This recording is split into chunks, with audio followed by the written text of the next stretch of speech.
Hello everybody, welcome back to HardReset.Info channel. In today's video, I'll show you how to enable Battery Health Assistant on your Pixel 10 Pro.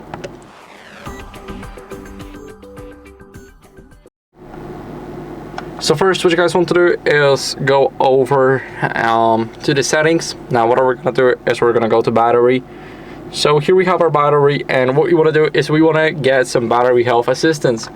So what are we going to do is go over into the battery health. Here we have some tips, and of course those are the tips that will help getting the best battery health.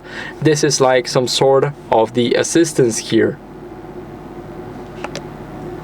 Now after checking those tips out and etc., what are we going to do is we're going to go over to battery diagnostics. So here we can also get some assistance. For example, when our phone is very warm, then it will check the temperature. As you guys can see, it's normal for me. Issue with charging, it can also give us some tips. And here we have our battery is draining too quickly. Of course, settings that may impact battery life, for example, smooth display and have screen brightness change automatically.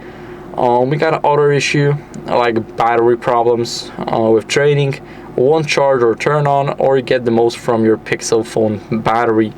So here we also have a kind of assistance, but it is just a help article, and that's basically how that works. So there's no exact assistance, but this is some sort of the assistance that you might get. So the help and tips and tricks and etc. So thank you guys for watching. If you enjoyed this video, make sure to leave a like, subscription, and a comment, and I'll see you in the next one. Bye.